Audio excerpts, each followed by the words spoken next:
TikTok, online radio live. Embrace life and love. Have this feeling, haven't felt for so long.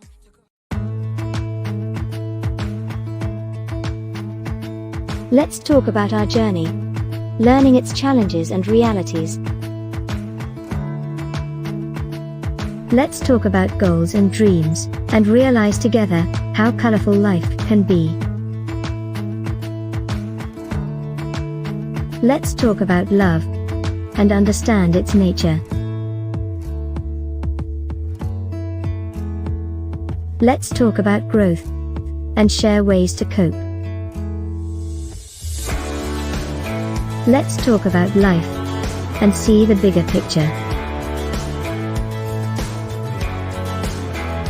Let's talk about the world, learn fair knowledge and good judgment. Join us on TikTok, an online radio program, always live, at Facebook and YouTube.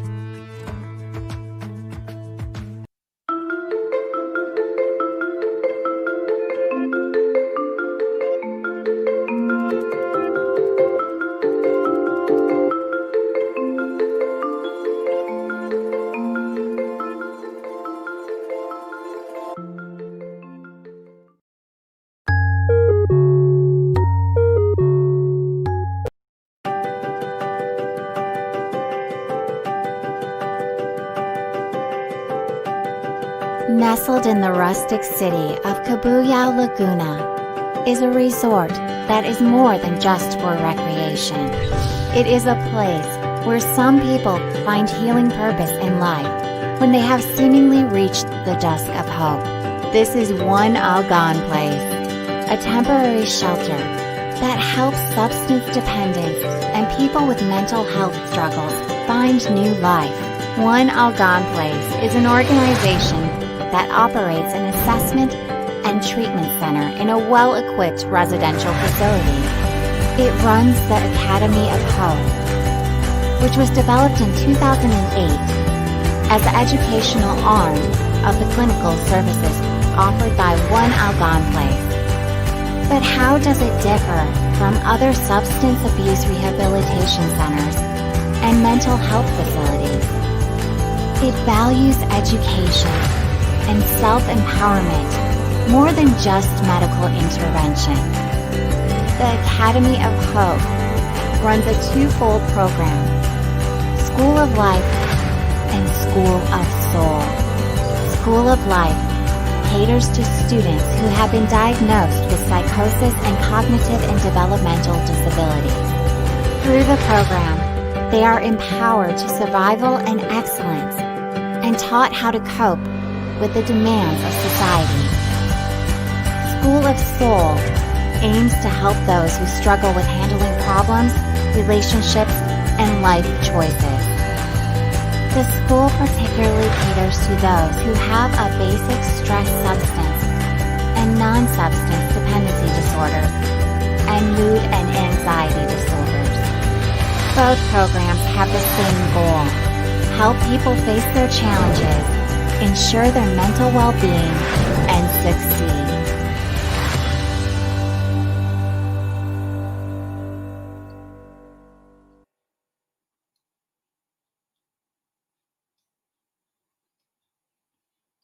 Hi, magandang gabi po sa inyong lahat.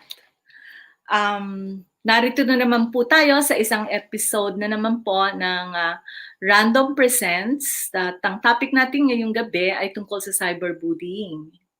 Pero bago tayo magtungo sa ating topic, gusto ko munang bumati sa ating mga onliners, sa ating mga nagbibigay ng mga comments online, kay Direct Melo, and syempre naman, gusto rin nating batiin ang ating mga benefactors at sponsors na patuloy na sumusuporta sa ating program, at ang ating Forest Herbs, and of course, the One Algon Foundation. Also, ngayong gabi ay gusto ko ring balita sa inyo na sa October 17, meron na akong magsasalita rin ako sa isang barangay San Lorenzo, on the social media and cyberbullying. Direct, pwede bang pakita natin yon? Yan. Ang title niya ay Hello, Hi, Are You There? Project ito ng Natasha Goldborn Foundation sa pagdiriwang ng Mental Health Month na sa kanilang foundation. So, nagkataon lamang na itong nakaraan, ang topic na gusto kong pag-usapan sa ating TikTok ay tungkol sa cyberbullying.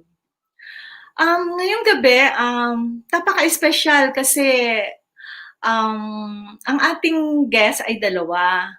Ang unang guest natin ay si Miss Cel Gonzalez. Walang iba kundi si Miss Cel Gonzalez, ang program director ng the One Algon Foundation. It is my honor and privilege to introduce her, no, si Miss Cel Gonzalez. Siguro mga 4 years ko na siyang nakakatrabaho. And marami siyang mga advocacy. At ang isa sa kanyang advocacy ay itong may kinalaman sa cyberbullying. Nung makailan lamang, nagkaroon siya ng collaborative work with the World Health Organization on promoting healthy practices among children using a story video, or we call it an animation, na siya yung nag-provide ng voice-over kasama ni VJ Nicole at ni Mr. Pulido at ang kanyang mga staff, na ang topic na ito ay tungkol sa COVID prevention, no? Sa mga bahay, dahil para mabawasan ang paglaganap ng COVID-19. At incidentally, yung ating guest ngayong gabi ay si Miss June Canada. Our esteemed guest, Miss June Canada, worked with her by producing a film on cyberbullying. It was divine intervention na merong advocacy si Miss June Canada on cyberbullying, at naghanap siya ng isang facility na nagpo-provide ng service sa mga taong biktima nito. Nagkataon na isa ito sa mga services na pinoprovide sa The One Algon, at nakausap niya si Miss Cel Gonzalez. Doon nagsimula yung kanilang collaborative work for UNICEF. So, si Miss Cel Gonzalez, she was the one who created the module, at si Miss June Canada, siya yung gumawa ng film. So, parang siya yung producer ng film. Mukha yatang isa ito sa advocacy ni Miss June Canada. At hindi niya na itatanong si Miss Cel at ang kabuuan The One Algon ay meron silang project na kung tawagin ay Cyberbrain. Comics ito na nagka-capture ng captures the life of characters in the cyber world, na kinreate ng isinalang graphic artist na walang iba kundi si Direk Melo. So, Ma'am Cel, aside from your work in the mental health facility, tapos meron ka pang show sa TikTok tackling different topics. Hindi ko alam kung paano mo to kinakaya, but I'm so proud to introduce you, to see you tonight here in the program. Welcome po sa Random Presents. Hi, good evening Good evening, Ma'am Cel. Good evening mga kabesties, papsies, momshies. Nandito na naman ako sa TikTok. Actually, Ma'am Claire, original random ako kasi yung random namin dati. Random. So ngayon sabi ko, hindi ko nabanggit, siya yung sa random siya din na nag-conceptualize nito. Ang dami-dami niyang yung mga gustong gawin at nagagawa naman. Kaya lang hectic ang schedule. Pero nagpapasalamat ako, binigyan mo ako ng time ngayong gabi. Actually, today, I had a print interview with a news. Tapos may live stream. Tapos bukas meron na naman ako TV. TV naman. Ako, ma'am. Sobrang hectic na. GMA7. No. It's for youth for mental health. Youth for truth sa PTV4. So, ganyan. Medyo heavy. Tapos may mga projects pa left and right. Pero kaya naman. Kailangan kasi ngayon dahil sa panahon ng pandemya, parang parang kakonti yung mga gumagalaw kasi because of the limitation, But since you're a communication specialist, which makes it an advantage, in this field of work, 'di ba? Parang communication, public communication is very in demand nowadays, especially in the use of this online platforms. Yes. 'Di ba? That's truly an advantage kasi not so many people are well versed in terms of this kind of platforms. Yeah, tsaka we have time. We have time kasi di ba wala nang biyahe, walang traffic, wala. So, parang mas marami kang nagagawa nung nandito ka lang. And you can take care of your family, you can take care of the facility. So, kasi bababa ka lang naman sa baba. Bababa lang ako dito sa taas. Parang hands-on mommy din ito si Ma'am Sel, yung dalawang anak niya. Siya din yung teacher assist, no? Parang, hindi ko alam kung paano mo din divide yung time mo. I think it's also the secret of keeping slim. Always moving like the children. Yeah, that's true. Alam niyo ba, Ma'am Claire, na naka-create na kami ni technical director, magki-create kami ng book. It's Alphabetical of Emotions. Wow. Alphabetical, yeah. Actually, ilang weeks lang namin ginawa. Siguro mga 2 weeks lang because of my online teaching. It was inspired because of my kids. Kaya hopefully ma-release namin yan. O, di ba? Ang bilis-bilis. Ang bilis. Ako wala pa nagagawang ganyan. But kasi ang strength ko naman, diba? So parang kayo, that's your area no? Parang to inform the world of a lot of things that indeed influence their daily life. So when you I was so excited to hear and meet sana si Miss June Canada, but it seems like she will be here a while. So I was gonna ask her for you to introduce her kasi so anyway, you were mentioning earlier that you have a film that you want to show to the public about your work with her. Are you going to show that? Actually, she will be the one to share it. Hopefully makapasok na siya in a while. Oh, she's here actually. She's here. Pero huwag muna natin gulatin kasi magulat siya. Oh, she's here. I'm so happy she's here. Okay. Yeah. Okay, so I met her because parang our goals met because of an advocacy. She happens to be a producer. I think she will explain it later. But my advocacy kasi diba it's more on cyber addiction. And when you say cyber wellness and cyber addiction, papasok na dyan yung bullying, cyberbullying, and so many mental health concerns. Yeah. It so happened our path parang crosses. Not sure. Siguro, ipasok na natin siya. Kaya niya na kayang pumasok? Pero, ipasok na natin. Yeah, she's there. Hello, we're live. Hi. We're live now. Pleased to meet you. So, welcome to Random Presents. Yes. And we are so excited to meet you. And good Monday, good rainy Monday evening. Really? Yes.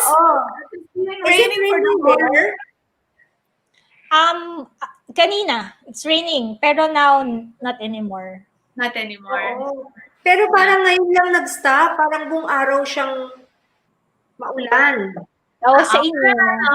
Yung drizzle, hindi naman masyadong heavy, but it's dire-diretso, no? Dire-diretso yung how lucky you are.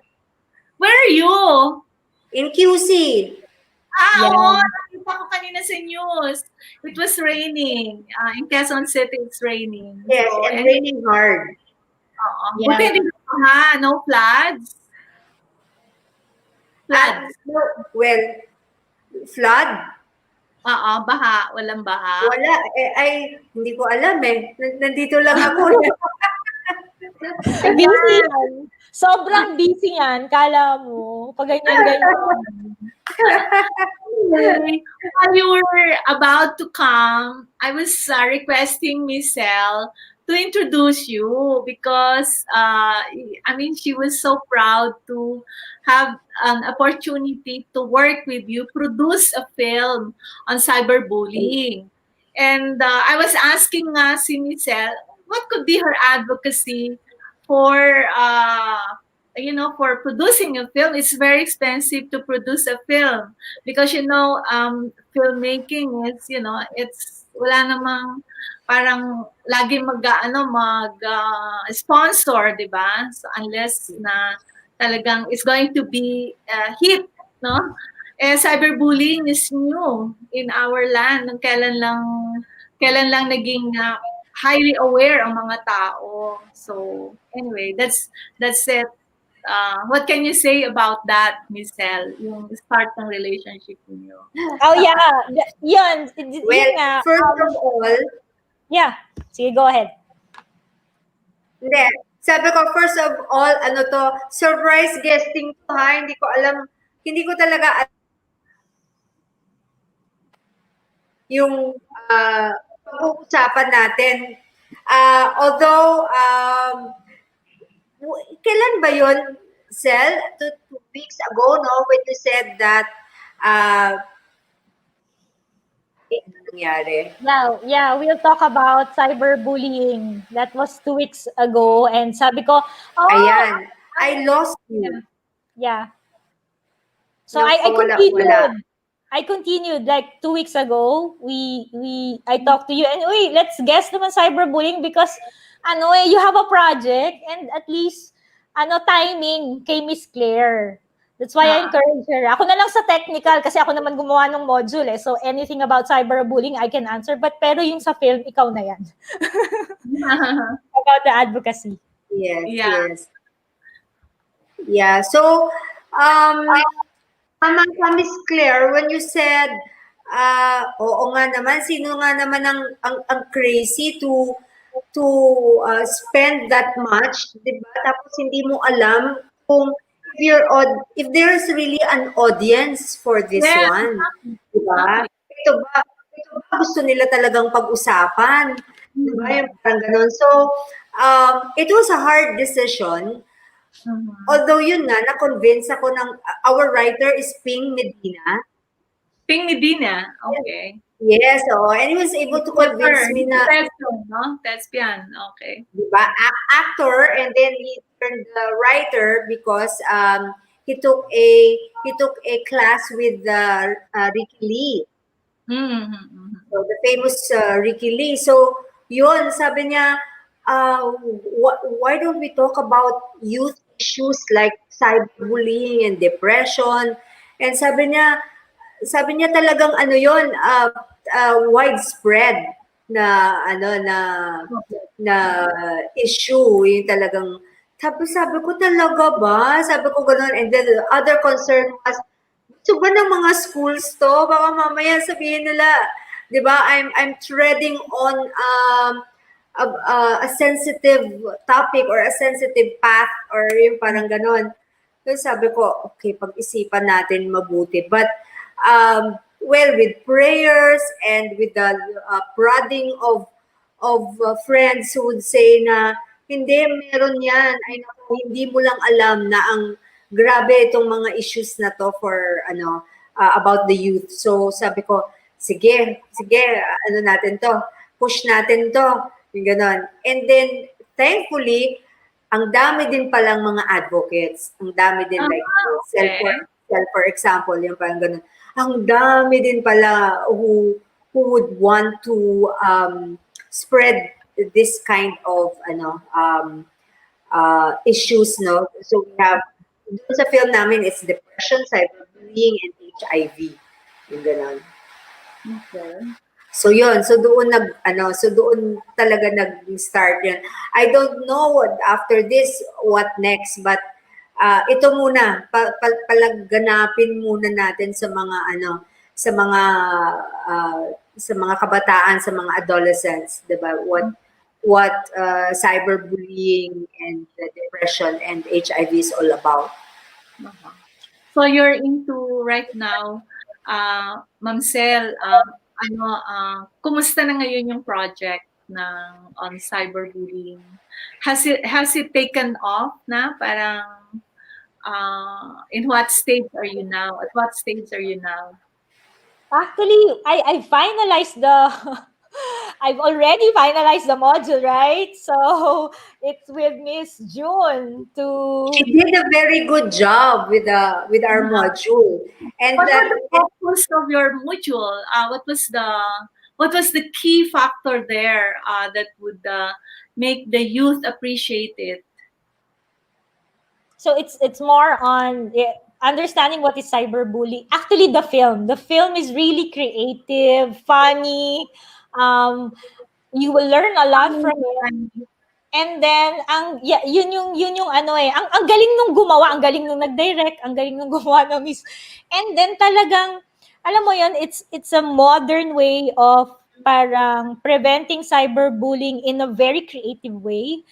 Wherein ako kasi more on the technicals lang eh. So parang ang bilis ko na relate yung module, like yung mga effects, yung effects ng bullying, and then what are the things that you can do if you are bullied. So ang dali ko siyang nalaro because of the probably because of paano nila ginawa yung sequence ng story, at saka mabilis intindihin. Hindi siya too technical. Talagang pang Pinoy na mabilis lang siyang intindihin. Yun lang, fun kasi siya. So, yeah, very funny. Basta masaya, di ba? Masaya. Lahat. Tapos modern siya. So, lahat nung description, effects about cyberbullying, andun siya. So, madali ko lang siyang parang na-analyze how will I relate each other to the technicalities versus dun sa film. So, medyo mas nag-enjoy ako kasi learning. Alam mo, masarap mag-learn na nag-enjoy ka, hindi yung basta puro technical lang yung ginagawa. So, parang na-integrate yung sa storya ng scriptwriter at siya yung technical aspect of the concept of cyberbullying. So parang Miss June, how did you parang how was the script that your people did? In what saan umiikot yung kwento ng cyberbullying? You know what's good about that film? Sabi nga ni Sel, di ba, it's funny. So, Funny. ang atake niya kasi comedy. Yung gano'n. It's directed by Ricky Rivero. Alam mo naman si Ricky. Si director is funny. What example of a humorous segment on the movie? Well, doon kasi sa part na yon, merong how do you call that funny that character na biglang sumulpot dun sa computer nila? It's Anon. Oo. They call him Anon, parang short for Anonymous. Anonymous. So, siya yung nagsasabi sa kanila na go, bully niyo tong mga nagbubuli sa inyo kasi 'di ba, vengeance na kailangan mag-revenge kayo, yung para ganon. Yeah. Siya yung taga-push sa kanila. And then pinapakita niya yung mga kumbaga mga hidden may mga dark secrets ng mga bullies na to. Di ba, parang ganon. So, hindi naman alam ng characters natin na may ganun pala, 'di ba? Na meron palang tinatago yung mga mga bullies na to. Yung ganun. So, doon talaga magkakaroon ng parang that's where the story really revolves, yung ganun. So if I will explain it technically, yung meron isang nagmamasquerade sa types ng bullying, may nagmamasquerade. So siya yung meron siyang fake account na ang ginamit niyang face is ang tawag dito, a fox, na ang goal niya is to bully the bully. Okay. So kasi wala pang courage to face them, no? Siguro probably isa rin siya sa mga nabully, that's why nag-create siya ng fake account to masquerade it and gumante because of so ganun naglalaro yung story namin, from technicalities to to the show. Ang ganda talaga, no, to the film, yan. And Actually, the may actors sample ako also, di ba? And the later. I'll actors show also them the, give justice. the trailer. I'll show it later. Okay. Oh, there are a lot of types of cyberbullying. Actually, I've identified about 5. Pwede ba natin inform yung ating mga online listener, onliners, what are the different types of cyberbullying that they may encounter online? Baka Siguro, they have encountered it and they're not aware that somebody is abusing them already. siguro let's identify muna ano ba yung cyberbullying? Naiintindihan natin lahat what is cyberbullying. Basically, cyberbullying is when a preteen or a teenager is tormented, harassed, threatened, or humiliated by another child or another teen. Kasi Okay. yun. And then, by the use of course, of the digital technology. Pero Okay. kapag ang nagbubuli sa'yo is an adult, it would fall under harassment. Okay. So, hindi siya, parang hindi na siya tinatawag na internet abuse. It's Or more on these are internet. forms of internet abuse, what you're saying. It's a Cyberbullying. form of any digital technology or mobile phones. Okay. So, internet, So, technology yun. and So, is it punishable by law? If it becomes an abuse or problematic use, is it punishable by law? yeah, we have we have a law for that. It's the Anti-Bullying Law of 2013 and the 10175 yung cyberbullying. I think it's more on sa cyber. So yeah, punishable siya ng law. So Okay. what are the types yung tanong nyo? Oo. So Ano ba yun? Ano ba yung mga, what are the phases of this parang bullying using internet? the types of cyberbullying can be harassment is number 1, no? Sending offensive, malicious, pwede sa group or pwede rin sa individual. So yan, continuous yung threat niya if it's harassment. When you talk about flaming, it is similar to harassment but it refers to an online fight. Or mga trash talks, di ba yung mga bata ngayon, marami silang codes na ginagamit, millennial words, yan. So yan. Exclusion, it's something na you're in a group or individual, tas bigla kang tinanggal dun sa group or bigla kang blinak or sininggle out. Yan, parang intention talaga, that is exclusion. The fourth one is outing. So, it's more on sharing personal information, pero medyo, sharing private information, videos, publicly. So, that's outing. Yung masquerading, yun na si Fox, si Anon. Siya na yun. Yan na si Anon. Yan. Actually, Meron ka ring outing doon, diba? Yeah, meron. Actually, outing and trickery. Yun yung tawag sa kanya. Pero marami pa to, Ma'am Claire. Sobrang dami pa to, hindi pa included yung mobile sexting. Yes. Wala pa doon, may mobile sexting, power sexting. So marami pa siyang forms of types ng cyberbullying. So parang ang naririnig ko, parang ang ginagamit nilang platform is the internet. So it is a form of internet abuse. So marami na siya, nag-evolve na yung mga parang forms niya na nag-violate ng rights mo as a person, di ba? Parang, when you say evolve, bullying is an old, parang it's already old bullying, but there's a new venue, which is the cyber world. Oo nga, internet. That's it. Yeah. Yan. So, dyan nagre-revolve. Actually, lahat ng sinabi ko, except for the mobile sexting, meron din, hindi ko lang pala na-include. Kasama yan dun sa film. Yeah. So, I'm very curious, ano yung parang kayong dalawa, Ma'am Sel and then si Ma'am Juan, parang what inspired you to, to do this kind of advocacy?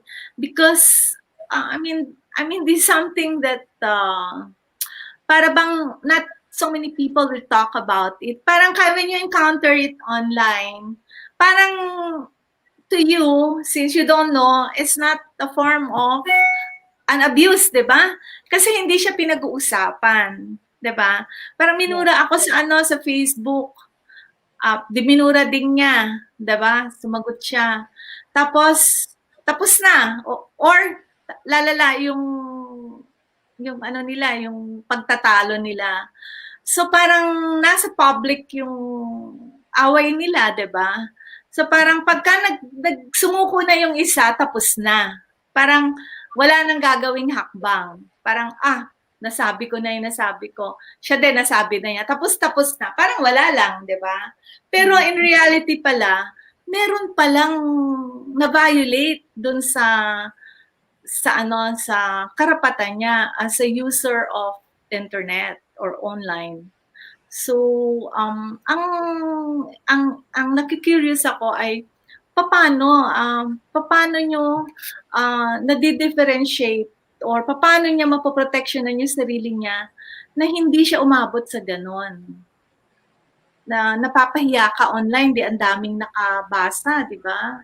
Yeah. Tapos blue yung top mo, bumigay ka, yung temper mo lumabas. So parang without you realizing it, lumabas yung character mo online. Ang daming nakakabasa nun, di ba? Yeah. So paano yung sa cyberbullying module ninyo, paano nyo sila natutulungan na ma-protectionan yung sarili niya, ma-prevent na mapahiya sila. Sila mismo, sila yung user, tapos sila mismo mapahiya because they were not aware that it was parang intended for them to behave that way. Parang na-trigger, parang na-provoke, diba? Yeah. Siguro lesson learned, Miss June. Lesson learned, what a little bit of ikaw, yung lesson. I'm just thinking about the module. Parang hindi natin kasi nasabi kay Miss Claire that the module is also very interactive. Yung Okay. ganun. So marami siyang doon sa mga open forum, yung mga ganun. Marami siyang mga Q&A, question and answer portions that will most likely let the students open up, di ba? Talk about how they feel, di ba? Kasi kahit anong sabihin mo, it affects both the bully and the bullied. Diba? Yung ganon. So doon sa module, talagang very interactive siya. But also, we also gave the numbers of mga organizations that support, yung mga ganon. Tapos kung saan sila tatakbo or pupunta, kung sakaling may nangyari sa kanilang ganon. Kasi ako, I always also keep, as a mother, I also remembered that my children were also, di ba, somehow bullied when they were in school. Yung palang kwento lang nila na alam mo, mami, nung dumaan ako, tumatawa sila na gano'n, bullying na pala yun, di ba, yung gano'n. Kung ikaw, sasabihin mo nung time ko naman, di natawa sila, di okay lang, di ba, gano'n. Pero now, mas sensitive yung mga bata. Very sensitive now. Yung ganun. So, yun ang that is the main reason why I really pushed through with this project. Kasi sabi ko, paano kung anak ko yun? Diba? Paano kung anak ko yung nabully? Or paano kung anak ko yung bully? Diba? Hindi niya alam na he or she has already hurt pala people and nag-cause ng malaking effect yon sa binuli niya.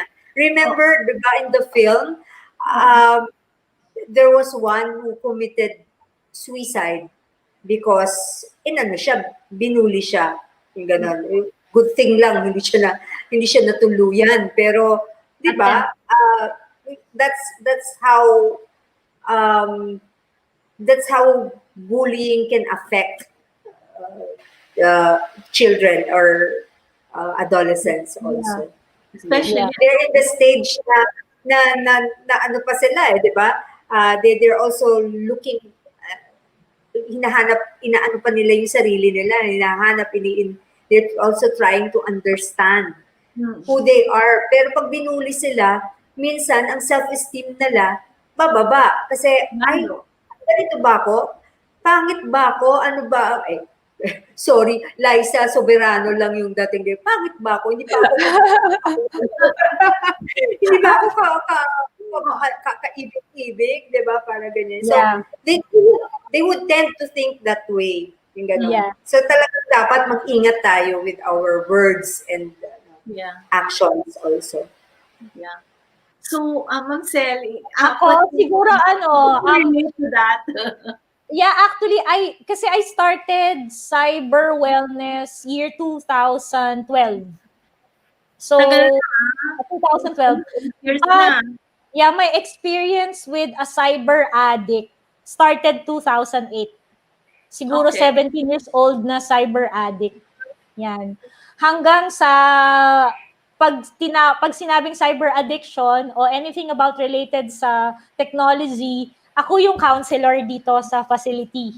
Ako yung tinatawag, kasi my interest really, it so happened na yung hinandle ko noong 2008, di ba when a child is being developed or an adolescent, nade-develop sila in terms of how they adapt, how they get learnings from their parents. Ito kasi ang nangyari sa kanya, yung utak niya na-develop parang computer.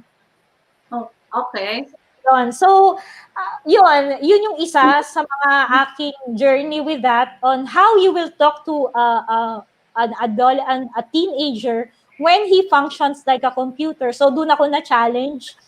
May asawa na yun ngayon, tsaka anak, matagal na eh. So, hopefully, I'm happy. Yeah.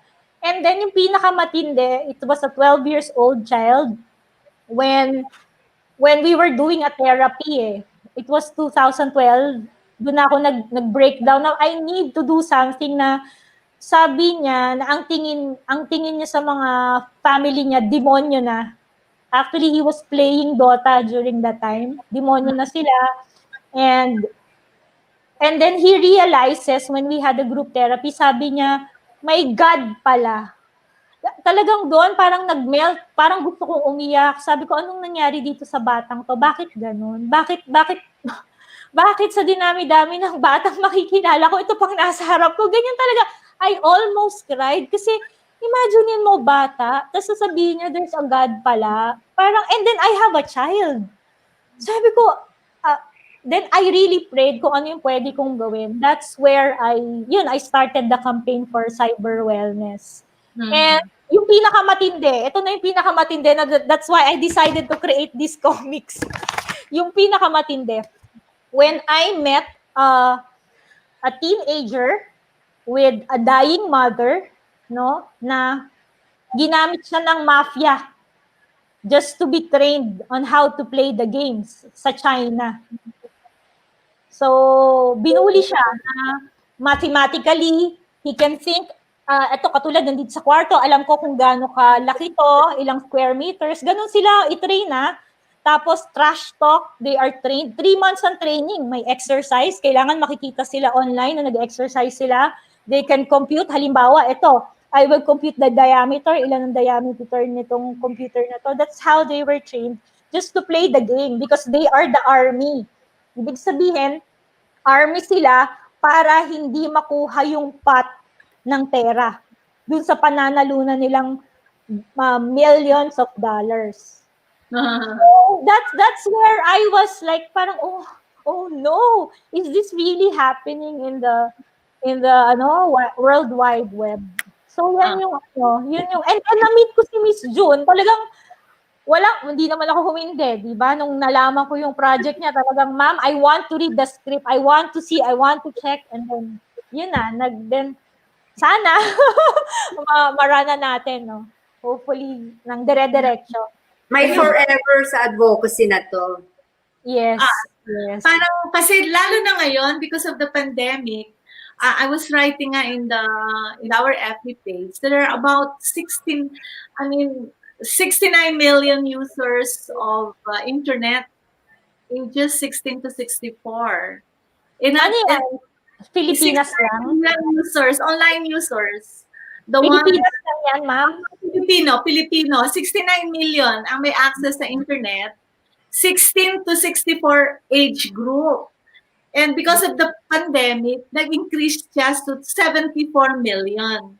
These figures are really, ang laming niya, no? Di ba? It's so alarming to me because right now, I just had 2 referrals na ang problema is online shopping. And they have spent thousands of pesos Sarap shopping naman mag-shopping eh. on the different sites. So parang lalo na siguro kung meron kang parang previous mental health issue, Yeah. probably addiction or anxiety. Akala ko sasabihin ni ma'am ng Nagkakaroon akala ko ma'am sasabihin mo lalo na siguro kung meron kang pambili. Pera. well, given na yun, so, nangyari, kinat yung credit card, kinat yung mga ATM, kasi nga, 150,000 is 150,000, di ba? So parang that's why I wanted to talk about this, actually social media addiction and cyberbullying. But right now, cyberbullying is a threat, especially to the preschool child who's having online class now. They now have access. Mabuti lang ng mabuti if the parents can always assist. But these are digital natives who knows the power of just doing like that, di ba? Ma'am, ako nag-online ako eh. I'm an online parent. I'm hands-on. No? So, Oo, kasi lahat yun, ng klase. mabilis matuto. Like the 5 years old, 6, marunong na yan. Paano kung wala ka? They can easily access the net. Actually, hindi eh. Alam mo kung sino yung nakikita kong bully? Yung mga magulang. Magulang ang bully sa bata. When it comes to online. Yeah, because they force the child to answer, they force the child to, kahit hindi na hirap na sumagot yung bata, kailangan mag-number 1 siya. Alam mo yung concept na yung kailangan magbubulong. Tapos, sila yung nagbubulong. But it is nothing to do. There was a time nag-online yung bata, tapos was asking help. I heard this was asking help. Tapos sabi ng nanay, alam mo naman pala bakit? Sabi ko, oh no, there are 11 like children there, 24 children, and naririnig Hindi nakamute yung Alam mo, I want to hug the child and say, we're here. Parang we want to help. We'll help you if you don't know. The teacher will be there. Parang gusto ko sabihin, yung pagiging mental health worker ko, gusto ko lang. So ang observation mo is that the parents are becoming bullying their own children, no? Because they want them to get the high grade, to be on top. Yeah. Yes. Anyway, ibang klase yun, ibang klaseng bullying. But itong cyberbullying, what have you, parang since you made the module, tapos there's a film, ano yung expectation ninyo dito na maging impact nito sa mga estudyante? Kaya napanood ko siya, napanood ko, tapos ano yung what will I learn from the film? Kasi sabi nga ninyo it was presented in a very funny, parang funny yung script. Humorous yung script. Okay. Ma'am, kung impact lang ang pag-uusapan, we're really hoping that this one goes widespread, nationwide, international, ganyan. Why? Because we are very, very proud to say that we are collaborating with UNICEF and the Council for the Welfare of Children, CWC. Yun. Ma'am, yung module went through a lot. Yeah. Right. Revision 1, Revision 2, final, PowerPoint, cover. Ganon. Ang Yeah. dami niyang ang dami niyang Dami pinagdaanan. experts. Kasi may mga experts talaga na sasalang yan eh. So, ang Yes po. feeling, Oo. ang ano niya, expectation nyo, talagang impactful talaga siya. Kasi, Yes po. napaka, isa to sa topic na hindi lang naman sa atin sa Pilipinas, even in other parts of the world, all people have there are like 5 billion mobile users in the world. Eh, ang population natin, 7.7 billion, 2019. It's 9 o'clock. So, my God. So, 5 billion, 5.5 actually yung gumagamit ng mobile, internet users. So, di ba, it's actually ilang percentage, ang taas. So, the world is expected to have this kind of problem, social media and cyberbullying. Right. Lalo naman extended pa yung pandemic until 2 years. Oh. So, grabe, no? Parang the module is going to be used by facilitators. Good. Yeah. Kasi it's going to different places. So sa bawat lugar, merong facilitator na who will run the module for Yeah. us. So talagang gagawin, magte-training the trainers ang UNICEF for them. Ganon. And then we had a pilot run of the module, and ayan, nandyan si Michelle nung time na yon. It was very well attended. Was attended by the Department of Health, DepEd, USWD. UNAIDS. Ang dami, no? Ang daming different organizations joined us for that. And right now, it's in the last stage. They're just asking for technical clearance na lang from the, different experts, no? Like somebody from DepEd, somebody from DOH, yung ganon. Yun na yung last namin na lang na process na ginagawa. Pero ang tagal nito eh, ilang buwan nitong ginawa. And aside from that, it was the film was already endorsed by the CBCP, by the Catholic Bishops Conference of the Philippines. So we're waiting for DepEd's endorsement. Hopefully. Yeah. So, parang We're keeping our fingers crossed. Yeah. Kasi you're not just talking about cyberbullying. What you're doing is actually presenting some intervention already. Prevention is the key to it. That's the first line of action to prevent the spread of cyberbullying. I'm very passionate about this because as a therapist also, I've been receiving. I have a client who's been usually boys, no, has been victim of bullying using the Facebook or on the internet, and it takes them a while to really get well.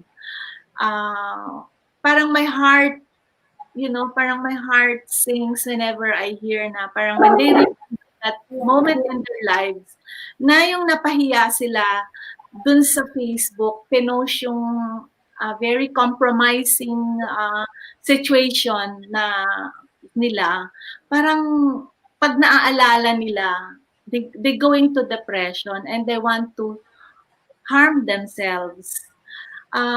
Parang ilan na yung case ko na ganyan na parang nahihirapan akong, parang yung journey with them. Kasi trauma siya eh. It's a traumatic experience being shamed using an internet or Facebook. Napaka-traumatic talaga niya. Using the test, talagang extreme yung level ng trauma, severe yung trauma na-experience. And we know very well that trauma in any form takes many years to be able to, bounce back. yung iba find it really hard to bounce back. Lagi kasi siyang pasilip-silip yung traumatic experience. Kaya prevention is what you're doing right now. I'd like to congratulate you, Ma'am Sel. And- Well, Miss June. for doing this because I think lahat ng maliit, lahat nagsisimula sa maliit di ba? Nung kailan lang kasi yan naging very parang people became aware of it because of that incident in one school. Hanggang ngayon mabuti may nag-sustain. Merong mga tao na talagang willing sila to share para para magkaroon ng prevention program for cyberbullying. Maski hindi pa malinaw yung batas, 'di ba? 'Di ba parang ahead The law is clear. DepEd has a guidelines na already, and the implement law for cyberbullying is already meron na even sa schools meron na. So Meron. happen lang na because parang pang school din siya. So it's important na yung public ma-inform din about sa school na. Sa workplace, ang damiling workplace bullying and cyberbullying meron din Yeah. Kasi parang magpo-fall ata sila sa harassment Kasi adults. Adult. Ang ganda nito kasi mabuti na pag-usapan natin. Parang hindi lang siya ang pinag-uusapan yung tungkol dun sa yung cyberbullying. More like the myth of this is that merong intervention, merong prevention na nililay down, and it is going to be a long-term yung purpose ng video ninyo. It's a video, no? A movie, Yeah. na paulit-ulit palalabasin sa mga schools, tapos may mga facilitators. Hindi lang siya film na manonood ka, guided viewing, meron ding nagtuturo. Yung Nag-guide. nag-guide. And maganda yun kasi yun ang the best. Kasi kung puro video lang, wala Alam mo ng mga bata ngayon, attention span, maikli lang. Diba? So, yun. Do you have anything clear? Almost done. Yeah. And then, actually, I just wanted to add, yung film, ang plan yata yun ng UNICEF is to show it not only sa schools, but to different LGUs, organizations, yung ganon. Yeah. So hindi lang estudyante, para rin sa mga To educate. parents, para Yeah. yun. Parang nila, parang yun yung sinasabi nila, and they're actually already trying to consolidate the list of the places that kung wala nga lang pandemic, face-to-face talaga, as in gusto nila pumunta sa mga liblib. As in, they're going to go to the farthest of the, pero yun nga, dahil sa ganitong setup, medyo sila. But right now, I was just informed today that they're consolidating the list of places where they want the film to be. Parang, parang sell tayo, nakafocus tayo sa schools, yung ganon, sila nakafocus out of the schools. Yeah. Because Community, no? Parang yun yung gusto nila. And then, they're starting this month because this month is mental health month. Yeah. Yung ganon. So, yun, medyo... Alam mo, babanggitin ko lang dun sa talk ko kasi nga, I have a talk also on October 17 about cyberbullying dito naman sa Makati, and mukhang marami ding may problema sa ganyan. So that's why they chose the topic. Anyway, meron ho ba kayong mga message to the public about your advocacy and what you're doing to help curb the negative consequences of bullying? Una kayo, Ma'am June. Ako talaga. Yes, sir. Ako siguro, syempre mapopromote ako. You really have to, watch the film kasi it's full of lessons. Marami siyang matutunan from depression to cyberbullying to HIV, yon lahat yon. So it's actually 3 films. tatlong films kaagad. And explain ko lang, kaya yung cyberbullying ginawang comedy yung atake because medyo magbigat na si depression tsaka yung HIV. So Yeah. nilagay namin siya sa gitna para break muna dun sa sa sobrang seryoso, and then Yeah. we went to But that is not to say that walang lesson or we did not get the message across kasi talagang in the film actually there's just one scene nagtanong kayo dun sa tatatak pala. I just remember that there's a scene that na expel yung bata, na kick out because yun nga she was she was bullying. No. And but she was given the chance in another school. So this talks Yeah. about chances, second chances also. Second chances. Diba? Hindi ibig sabihin na bully ka, 'di ba? Wala ka ng you're already nakatatak na sa iyo yan. There are still ways to solve whatever, kasi we always say na when you're doing this, when you're bullying, meron kang something inside you that needs to be resolved. Yung ganon. Yeah. Yun na yung sabi ko sa anak ko nung sinasabi niyang binubully siya, sabi ko, maawa ka doon sa nagbully sa'yo. Yung ganon. Because somehow, meron siyang problem, or must be in the family, or hindi mo alam na mas malaki pala yung problema ng nagbubuli kesa sa iyo na binubuli ka. Ganun. So my message is when you watch the film, siguro put yourself in the place, in the shoes of the different characters. Bawat isa dami kasing characters doon, Miss Claire. Yung ganun, ang daming characters doon. And each one of them is also dealing with something. Exactly. Wow. And how about you, Ma'am Sel? You have the last word. Yeah. Manood sila. I'll play the trailer. You gave me last time, so I'll play it after this. Siguro probably on how do you prevent cyberbullying? Simple lang. As much as possible, don't respond. Do not retaliate. Huwag ka nang gumante. Kasi it might flame, no? Mag-trigger then. And then if there are evidences, you save it. It's important that you find somebody you trust, a trusted adult if you're a teenager, or ikaw naman ay matanda and you find a confidant na pwede mong sabihin and trust na ito yung ginagawa sa'yo. Of course, you can always use the technology by blocking them.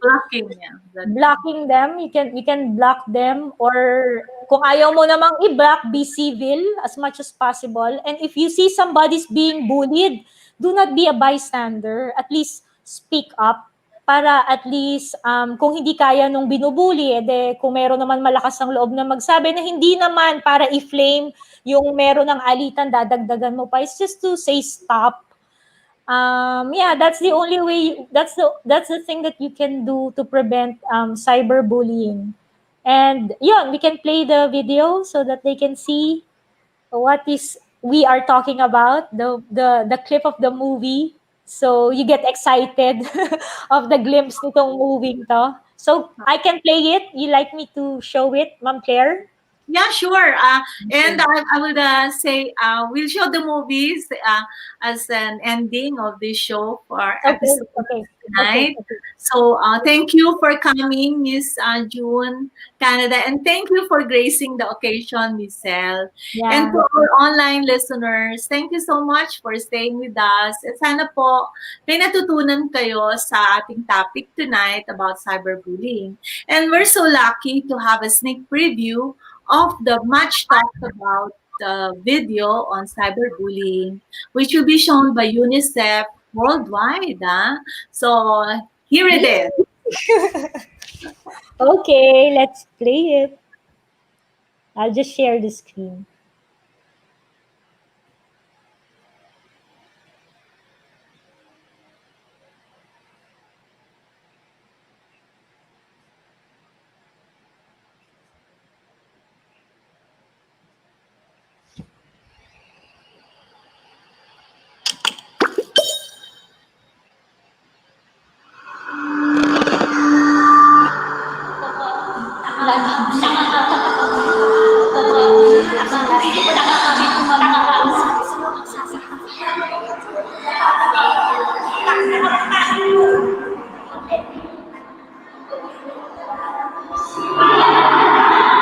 Hi, can I sit with you?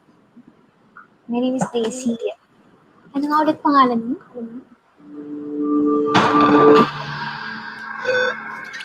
Parati kang mag-isa. Tapos, minsan nakikita ka nakatitig ka lang sa kawalan. Siguro you're finding it weird that I'm trying so hard to be friends with you. Bakit ka ba kasi nandito? Kailangan ko ng tulong mo.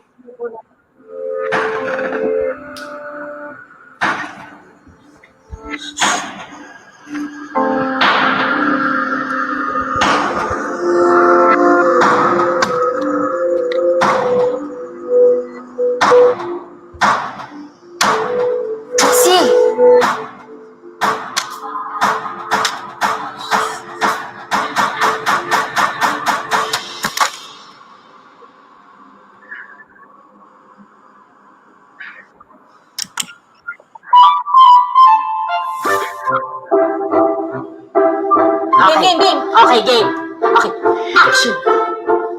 Good day, mga sis! Ang ating episode for today ay paano malalaman ng crush mo na crush mo siya nang hindi ikaw ang nagpapaalam.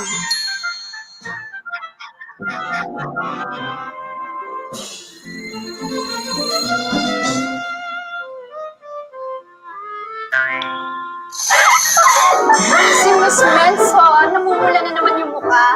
May pinahid na naman ata eh.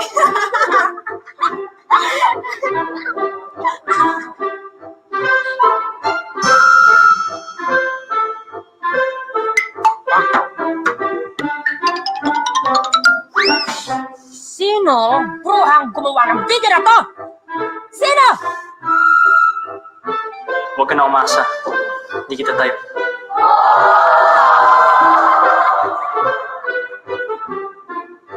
Ilang linggo ka nang hindi pumapasok, ha? Wala na akong babalikan dun. Sira na ang buhay ko. I-hack natin ang mga account nila isa-isa. Sirain natin ang mga buhay nila. Kaibigan ninyo ako. Wait! Nahack ba tayo? Teka, sino ka ba? Bakit gusto mo kaming tulungan? Gusto nyo itong makaganda o hindi? Gusto! I'll help you.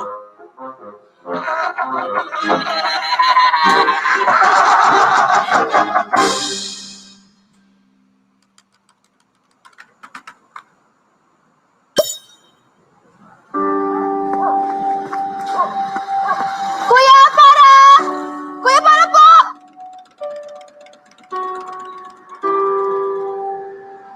Ay, kuya ba?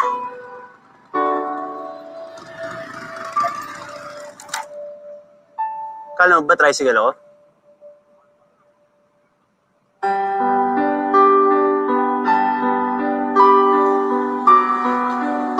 Kilala mo si Ate Ventura?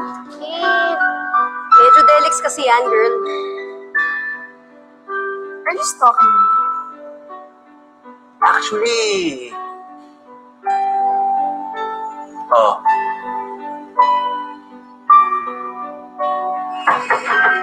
Sino yung naghatid sa'yo? Friend mo? Opo. I don't mean to pry. Have you told him?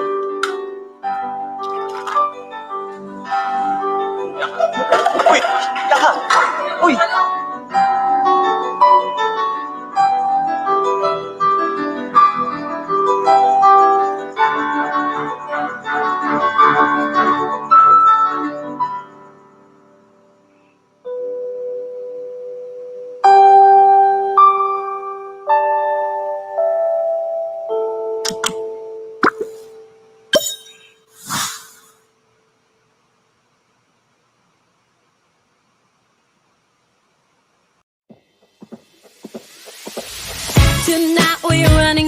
try.